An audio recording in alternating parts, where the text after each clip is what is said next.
네, 안녕하세요. 6월 2일 구루가온 임마누엘 교회 새벽 기도회를 시작하겠습니다. 기도하시겠습니다. 하나님 아버지, 주님의 말씀이 제 발의 등불임을 압니다. 주님의 말씀이 없다면 한 걸음도 나아갈 수 없는 것이 어리석은 저희들입니다. 저희들이 그래서 주님의 말씀을 붙잡고자 이렇게 새벽 기도회를 하오니 함께 하셔서 저희들을 깨닫는 지혜를 더하셔서 오늘 하루도 하나님의 뜻 가운데 나아갈 수 있도록 지혜와 믿음을 더해 주십시오. 우리 주 예수 그리스도의 이름으로 기도합니다. 아멘. 네. 오늘 함께 나눌 하나님의 말씀 보겠습니다. 오늘 말씀은 잠언 17장 15절부터 28절까지입니다. 잠언 17장 15절부터 28절까지입니다.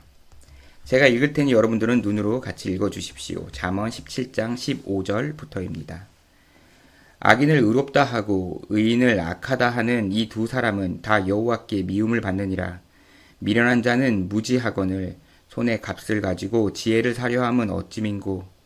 친구는 사랑이 끊어지지 아니하고 형제는 위급한 때를 위하여 낳느니라. 지혜 없는 자는 남의 손을 잡고 그의 이웃 앞에서 보증이 되느니라. 다툼을 좋아하는 자는 죄가를 좋아하는 자요. 자기 문을 높이는 자는 파괴를 구하는 자니라. 마음이 굽은 자는 복을 얻지 못하고 혀가 패역한 자는 재앙에 빠지느니라. 미련한 자를 낳는 자는 근심을 당하나니 미련한 자의 아비는 낚시 없느니라. 마음의 즐거움은 양약이라도 심령의 근심은 뼈를 마르게 하느니라. 악인은 사람의 품에서 뇌물을 받고 재판을 굽게 하느니라. 지혜는 명철한 자 앞에 있거늘 미련한 자는 눈을 땅끝에 두느니라. 미련한 아들은 그 아비의 근심이 되고 그 어미의 고통이 되느니라. 의인을 벌하는 것과 귀인을 정직하다고 때리는 것은 선하지 못하니라. 말을 아끼는 자는 지식이 있고 성품이 냉철한 자는 명철하니라. 미련한 자라도 잠잠하면 지혜로운 자로 여겨지고 그 입술을 닫으면 슬기로운 자로 여겨지느니라. 아멘. 네. 잠언 말씀은 한 구절 한 구절을 우리가 이제 곱씹으면서 묵상을 하는 그런 내용들이죠. 네. 저는 근데 잠언 말씀을 여러분들과 이제 말씀으로 이렇게 나누는 거는 좀 개인적으로는 좀 어렵게 여겨집니다. 이렇게 한 구절 한 구절 읽으면 맞는 말씀이지 그렇지라는 어떤 그런 말씀들로 이제 하나하나 그냥 받아들여지는데 어찌 보면 당연한 내용들이거든요. 이것을 뭐 구태여 여러분들과 나눌 만한 게 있을까? 여러분들도 이렇게 우리가 말씀을 그냥 이렇게 묵상하면서 우리가 느껴지는 그렇게 받아들이면 되는 것이죠. 믿음으로 아멘 하면서 받아들이면 되는 내용들이니까요. 그래서 잠언 말씀을 이렇게 나누는 게 개인적으로는 조금 힘이 듭니다. 근데 오늘 구절 가운데에서 세 절을 여러분들과 함께 이렇게 확인해 보고 싶은 점이 있는데요. 약간 이해하기 어려울 수도 있는 그런 내용이 좀 있기 때문에 그 세 절을 여러분들과 나누고 그 내용을 확인해 보겠습니다. 첫 번째는요, 16절입니다. 16절은요, 미련한 자는 무지하거늘 손에 값을 가지고 지혜를 사려 함은 어찌민고 라고 말합니다.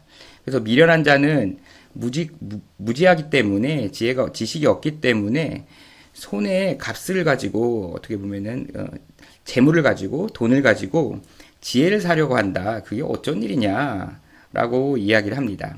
그러니까는 이제 이 내용을 보면은 지혜는 돈으로 살 수 있는 것이 아니야라고 이제 이야기하는 것이죠. 그런데 이제 다른 번역본에는 이거와 조금 다른 번역으로 되어져 있는 성경들이 있습니다. 그래도 우리가 가지고 있는 성경은 여러 번역본들이 있는데 일단 대한성서공회를 우리가 모든 교단들과 이제 한국교회 전체에서는 가장 공신력 있는 그런 이제 권위를 부여한 그런 성경 번역본으로 우리가 이제 교회에서 인정하고 있습니다. 그래서 이제 개역 개정과 함께 대한성서공회에서 번역한 새번역 성경을 보면은 이렇게 번역이 되어져 있습니다. 잠언 17장 16절에 새번역 본을 제가 읽어보겠습니다. 미련한 사람의 손에 돈이 있은들 배울 마음이 없으니 어찌 지혜를 얻겠느냐라고 번역이 되어 있습니다. 예, 한 번 더 읽어볼게요. 미련한 사람의 손에 돈이 있은들 배울 마음이 없으니 어찌 지혜를 얻겠느냐 입니다. 이 얘기는 무슨 얘기냐면 미련한 사람의 손에 돈이 있지만 돈이 있은들 돈이 있다고 한들 배우고자 하는 그런 마음이 없는데 어떻게 지혜를 얻을 수 있을까라는 얘기입니다. 이 내용은 지금 우리 개역 개정에서 읽어본 내용은 돈을 가지고 어떻게 지혜를 살 수 있을까? 미련한 사람은 돈을 가지고 지혜를 사려고 한다. 어떻게 그럴 수 있니? 라는 내용이고요.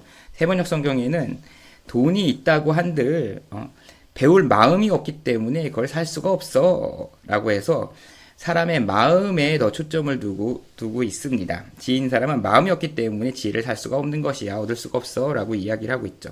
약간 이 핀트가 다릅니다.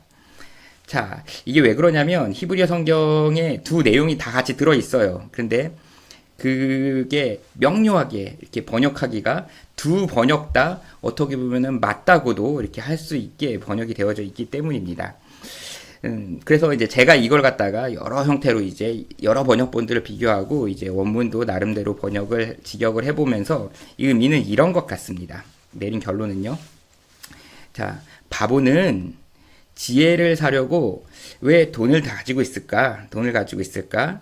그럴 마음도 없는데 이게 이제 가장 직역의 그냥 언어 순서에 따라서 단어대로 나열한 히브리어 원문을 나열한 내용입니다.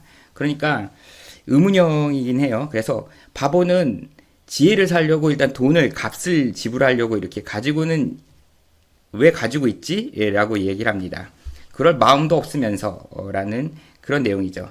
그러니까 제가 생각하기에는 이 원문은 히브리어 원문이 말하고자 하는 바는 지혜는 돈으로도 살 수가 없고 돈으로 살 수 있는 것도 아니고 어리석은 사람은 마음으로도 그걸 사고자 하는 의지조차 없어 마음도 없어 라고 이야기하는 것으로 보입니다. 근데 이제 그 부분을 이제 개역개정에서는 돈으로 살려고 한다에 좀 더 초점을 두었고 세번역 성경에서는 그런 마음이 없다라는 거에 초점을 뒀는데 그 두 가지 내용을 같이 이야기하고 있는 게 원문이 가진 의미로 보입니다. 그래서 미련한 사람은 돈을 가지고 지혜를 살려고 한다. 그렇게 살 수 있는 것도 아닌데 그러면서 그럴 마음도 없으면서 라고 말하고 있는 것이죠. 자, 그러면은 이제 이 본문이 가진 의미대로 본다면 이제 의미대로 우리는 의미를 갖다 이제 받아들이면 그러면 지혜를 어떻게 얻을 수 있을까요? 돈으로 살 수 있는 것도 아니고 어리석은 사람은 그 마음도 없어서 지혜를 얻을 수 없습니다. 그게 바로 잠언이 말하고자 하는 가장 핵심 주제죠. 지혜가 과연 무엇이냐 보다는 지혜는 과연 어디서 오는 것이냐 이게 잠언이 가진 가장 핵심 주제입니다. 그리고 그것은 이미 선언이 되어져 있었습니다. 그래서 잠언이 얘기하는 건 이거죠. 여호와를 경외하는 것이 지혜의 근본이다라고 말합니다. 지혜의 시작이다라는 것이죠. 그래서 하나님을 두려워하고 하나님을 섬기는 것이 바로 지혜로 나아가는 시작점이다. 거기서부터 지혜는 출발하는 것이야 라고 말하는 것이 바로 잠언이 우리에게 알려준 미리 앞에서 선언되어진 내용입니다. 그렇기 때문에 미련한 자는 그것을 갖다가 돈으로 살 수 있는 것도 아니고 마음도 없기 때문에 어디로 가려고 하지도 않는다. 그렇죠? 그러니까 이제 오늘날의 우리는 바로 하나님을 두려워하면서 하나님의 말씀을 또 사모하고 그 가운데 거하려고 하는 것이 바로 우리가 지혜로 나아가는 하나님께서 우리에게 지혜를 주시는 그런 이제 출발점에서 우리는 나아가고 있는 것이죠. 그 안에 믿음 안에 오늘 하루도 전진해 나가길 바랍니다. 두 번째 구절 한번 살펴보겠습니다. 두 번째 구절은요. 19절입니다. 다툼을 좋아하는 자는 죄가를 좋아하는 자요 자기 문을 높이는 자는 파괴를 구하는 자니라 라고 말씀합니다. 자, 앞쪽에 다툼을 좋아하는 자는 죄가를 좋아하는 자요 라고 말했습니다. 그래서 티격태격 싸움을 사랑하는 사람 좋아하는 사람은 죄를 좋아하는 사람 같다라는 얘기죠. 맞는 말로 받아들여집니다. 그리고 이어서 자기의 문을 높이는 자는 파괴를 구하는 자니라 라고 기록되어 있는데 이 내용이 조금 이해하기 어렵습니다. 자기의 문을 높이는 사람은 파괴를 구한다고? 이게 무슨 내용일까요? 되게 이상하지 않습니까? 문을 높인다? 이게 무슨 표현이며 그 다음에 파괴를 구한다? 그게 파괴를 갖다가 추구한다? 이게 무슨 내용일까요? 자, 일단 이 원문을 이제 살펴보면요. 여기서는 의도적으로 바꿨는데 되게 원문은 단조로운 구조로 되어 있습니다. 예, 맨 처음에 죄가 등장합니다. 예, 죄, 반역, 죄 이런 뜻이 먼저 말하고요. 배를 그렇기 때문에 여기 개역개정 성경에는 다툼이 먼저 나왔는데 원문에는 죄가 먼저 등장합니다. 그래서 죄를 사랑하는 자는, 죄를 좋아하는 사람은 이 먼저 나오고요. 그 다음에 이후로 다툼을 좋아한다라고 이야기를 합니다. 그래서 죄를 좋아하는 사람은 다툼을 갖다가 다툼으로까지 좋아하는 어떤 그런 결과를 갖다가 얻어내는 것이죠. 그런 평행법으로 이어서 이제 봤었을 때 뒤에 자기 문을 높이는 자는 이라고 했습니다. 문을 높인다라고 이야기를 하고 있습니다. 문을 높인다. 이건 이제 적극적으로 문을 높인다라는 표현이 있습니다. 그래서 문을 갖다가 이제 높게 이제 쌓는다라는 얘기예요. 만든다는 얘기죠. 그래서 이 내용은 두 가지로 해석할 수 있을 것 같습니다. 무엇이냐면 자기를 보호하기 위해서 아니면 자기 재산이나 뭔가를 갖다가 보호하기 위해서 문을 갖다 높이 쌓으면 외부에서 보기에 저 욕심이 생기기 때문에 저 문을 파괴하고 들어가려고 하는 어떤 그런 상태를 갖다가 유발하는 것이다. 그래서 파괴를 갖다가 부르는 것이다. 라고 이제 그렇게 그렇게도 보이죠. 세번역 성경 같은 경우에서도요, 문을 높인다라는 표현을 자기 문을 치장하는 것, 어떻게 보면은 그렇기 때문에 자기 집을 치장하는 것, 그러니까 자기를 이제 윤택하게 하려고 하거나 부요하게 하는 어떤 그런 것들로 이제 의미를 갖다가 의역을 해놓은 상태입니다. 그래서 자기 문은 자기를 보호하거나 아니면 자기를 좋게 하기 위해서 이제 아주 치장을 하거나 하는 그런 일들을 하면은 그것은 외부에서 보기에는 이 사람의 어떤 질투나 욕망을, 욕심을 불러일으켜서 파괴를 불러일으키는 것과 같다라고 그런 의미로 이제 받아들여질 수도 있을 것 같고요. 또 다른 한편으로는 저는 이 두 번째 제가 말하는 내용인 것 같습니다. 높은 문을 높게 이게 쌓았어요. 예, 문을 높게 만들어놨기 때문에 이 문이 불안정하죠. 그래서 자연스럽게 문이라는 것은 사람이 들락날락해야 되는 거 자연스러운 것인데 그걸 갖다가 높게 만들어놔 버렸기 때문에 그게 불안정해가지고 문이 이제 그건 파괴되는 일이 그렇게 자연스럽게 만들어지는 것 아니냐. 파괴를 갖다가 찾아가는 것이다. 라고 이제 이야기를 하는 것으로 보입니다. 저는 이제 이 두 번째 내용이라고 봅니다. 그 문을 높였다라는 것이 뭐 집을 꾸몄다 아니면은 자기 재산을 보호하겠다라는 것은 이제 어떤 우리가 추정을 하는 것이고요. 이 이면에 있는 것을 추정한 것이고 그 의도가 들어있는지는 정확히 모르겠어요. 근데 이 말 자체는 문을 갖다가 이렇게 높은 문을 갖다 만들어 놨기 때문에 불안정한 어떤 그런 상태가 되어져 가지고 이 문이 넘어지거나 망가지는 일들이 이렇게 자연스럽게 문을 사람들이 여닫고 계속 쓰게 되는 그런 존재인데 파괴되지 않을까? 파괴된다. 그래서 필연적으로 이렇게 따라올 수밖에 없는 일이다라는 것이죠. 그러면은 앞에 있는 문맥과도 자연스럽게 평행법으로 이어지는 것 같습니다. 그러니까 죄를 좋아하는 사람은 다툼을 좋아하는 것처럼 자연스러운 결과를 얻게 되고 다툼이라는 결과를 얻게 되고 높은 문을 만들어 놓은 사람은 그것이 자연스럽게 파괴되는 것으로 그렇게 이어지는 결과를 얻게 되는 것과 같다라는 의미로 이렇게 예를 들어서 표현을 해준 것으로 보입니다. 네. 여기 어떤 영적인 의미나 뭐 이런 이면적인 추정을 넣기에는 조금 그런 의도가 좀 위험할 수도 있다라고 생각을 합니다. 그리고 세 번째 한번 구절 한번 살펴보겠습니다. 24절인데요. 24절입니다. 지혜는 명철한 자 앞에 있거늘 미련한 자는 눈을 땅끝에 두느니라 라고 말합니다. 지혜는 명철한 자 앞에 있거늘 이라고 해서 지혜는 명철한 사람 바로 얼굴 앞에 있다. 얼굴과 같다. 이제 이런 표현입니다. 가깝게 있다라는 표현이죠. 네, 그건 당연히 이제 우리가 납득할 수 있는 바입니다. 지혜는 어떤 명철과 함께 있는 것이죠. 그런데 그 이후에 미련한 자는 눈을 땅끝에 두느니라 라고 말했는데 이 말이 무슨 말인지 약간 아리송하기도 합니다. 미련한 자는 눈을 땅끝에 두고 있다고? 이게 무슨 말일까?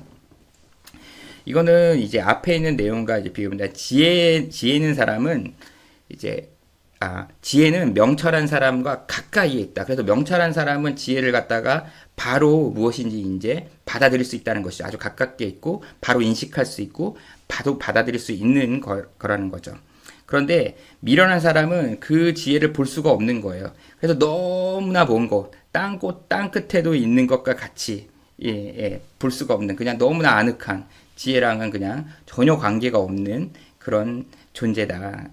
그런 그 미련한 사람은 지혜를 볼 수가 없다. 가깝게 있을 수가 없다. 그런 의미로 이제 눈이 땅 끝에 있다. 라는 그런 표현을 반대로 이렇게 멀리 있다라는 의미로 땅 끝이라는 그런 표현을 사용한 것으로 보입니다.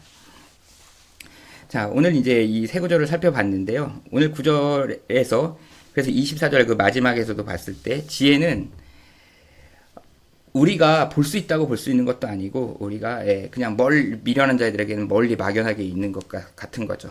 주님의 은혜로 우리가 지혜를 얻을 수 있는 것입니다. 그렇기 때문에 우리가 또 말씀을 사모하고 하나님을 구하고 하나님을 경외함으로 지식의 출발점에서 나아가고 있는 우리 믿음의 전진을 우리 구루가온 임마누엘 교회 모든 성도들이 오늘 또 하루 해 나아가기를 하나님께 구하며 나아가기를 바랍니다. 다 함께 찬송가 한 곡 부르고 기도를 할 텐데요. 찬송가 206장입니다. 찬송가 206장입니다. 찬송가 206장 찬송하시겠습니다.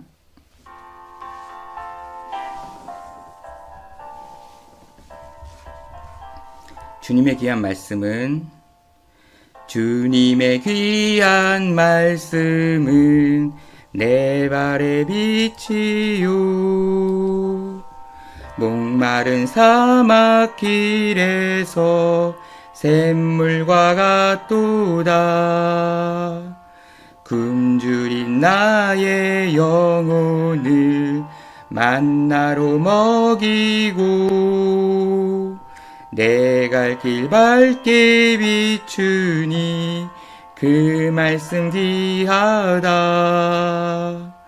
낮에는 구름 기둥과 밤에는 불기둥 주 백성 앞에 나타나 인도해 주시네. 4절 하늘의 깊은 지혜를 깨닫게 하시고 주 말씀 밝히 알도록 늘 도와주소서. 아멘. 네. 오늘 함께 이제 기도 제목 함께 이제 기도 제목 한 두 가지 나누겠습니다. 먼저 기도하실 것은 지혜는 참된 지혜는 주님께 있습니다. 그렇기 때문에 우리가 성령의 인도하심을 따라서 지혜롭게 하나님 앞에 지혜에 거할 수 있도록 우리 지혜를 구했으면 좋겠습니다. 그리고 우리 이제 자녀들 군복무 중인 자녀들이 있고요. 또한 대학에 지금 있습니다. 그래서 다른 나라에 이렇게 흩어져 있기도 하고 또 입시 준비를 하고 있는 자녀들도 있습니다. 그리고 이제 코로나 때문에 또 이렇게 대학이나 이런 수업이나 이런 것들도 원활하게 지금 진행이 안 되는 그런 우리 자녀들도 있죠. 우리 자녀들, 우리 서로를 위해서 기도해 주시고 또 한국에 이번에 이제 격리 주간으로 많이 이제 이동한 상태에서 격리하고 있는 상태인데 그 가운데서도 이제 잘 건강하게 또 잘 이렇게 진행하고 한국에서의 그런 일정들 잘 마무리하고 돌아올 수 있도록 기도해 주십시오. 그리고 한국 일정을 가신 분들도 잘 하고 그리고 또 인도에 계신 그런 가장들과 또 인도에서 또 이렇게 머무르고 계신 분들도 건강하게 이렇게 잘 지낼 수 있도록 이렇게 기도해 주시길 바랍니다. 그리고 우리 이미경 선교사님 이제 보석 절차가 승인은 됐는데 까다로운 또 여러 가지 그런 과정들 또 여성의 몸으로서 그 힘든 열악한 그런 환경 가운데 있는 것이 정말로 너무나 슬픕니다. 네. 그런 것들을 그 모든 과정들을 잘 주님의 은혜 가운데 잘 마무리하고 나오셔서 좀 건강 회복할 수 있도록 하나님의 은혜를 달라고 모든 절차 또 그분과 함께 있었던 그런 현지 사역자들 또 그리고 또 그들의 케어를 받던 어떤 그런 성도들을 위해서도 다 함께 기도해 주셨으면 합니다. 네, 다 함께 기도하시겠습니다. 하나님 아버지, 정말 주님께서 지혜를 주시지 않으면 우리는 한 걸음도 나아갈 수 없습니다. 주님의 말씀이 내 발의 등불이 됩니다. 주의 말씀을 사모하여 이 자리에 나와서 또한 지혜의 말씀을 한 구절 우리가 살펴보았습니다. 그 말씀 붙잡고 주님께서 주시는 지혜를 따라 하나님을 두려워하며 오늘도 믿음의 전진에 나아가려 합니다. 지금 저희들 붙잡아 주십시오. 특별히 우리 자녀들 군대에서 또 대학에 진학해서 각각 처처에 이렇게 흩어져 있습니다. 어디에 있든지 건강하게 주님의 은혜 가운데 머물기를 원합니다. 주님께서 보살펴 주시고 또한 입시 준비로 또한 학업과 이런 것들을 진행하기 위해서 또한 이렇게 한국으로 간 그런 우리 자녀들이 있습니다. 또한 우리 가족들이 있습니다. 한국 일정들 무사히 잘 마치고 뜻하는 것, 계획하는 것들 잘 순적하게 이루고 인도로 돌아올 수 있도록 주님께서 은혜 더하여 주시길 원합니다. 또한 인도에 있는 우리 가장들, 직장 생활과 또한 이렇게 가족들과 떨어져 있는 이런 외로움, 이 모든 것들 가운데 주님께서 은혜를 더하여 주시고 건강하게 또 오늘 하루도 또 여러 가지 그런 환경 가운데서도 평안과 기쁨으로 주님 의지하면서 또 한 걸음 승리할 수 있도록 주님께서 붙잡아 주시기를 원합니다. 또 더욱 바라는 것은 우리 이미경 선교사님, 주님께서 주신 사명 감당하기 위해서 주의 종으로서 정말 여성의 몸으로서 나아갑니다. 또 이런 어려움들 너머에 있는 하나님의 뜻하신 계획과 그것을 통하여 더 존귀한 이름을 얻으실 하나님의 영광이 있는 것을 알기에 그 자녀의 그런 사역에 하나님께서 기뻐하실 것을 압니다. 다만 바라는 것은 저희들 너무나 연약하고 또 여성의 몸으로서 또 험한 고초를 겪었을 것을 알기에 정말 너무나 마음이 무겁습니다.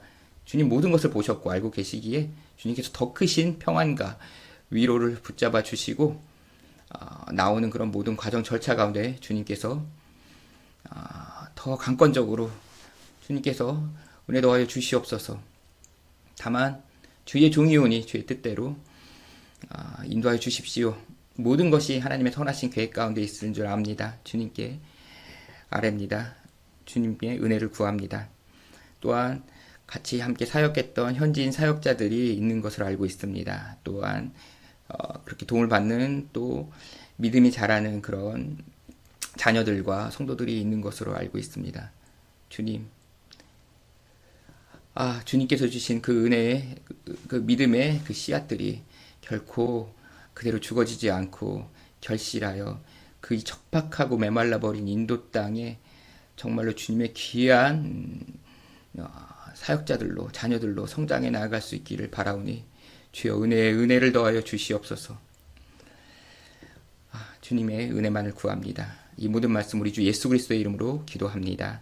아멘. 네, 여기까지 마치겠습니다. 오늘 승리하시길 바랍니다. 사랑합니다. 보고 싶습니다.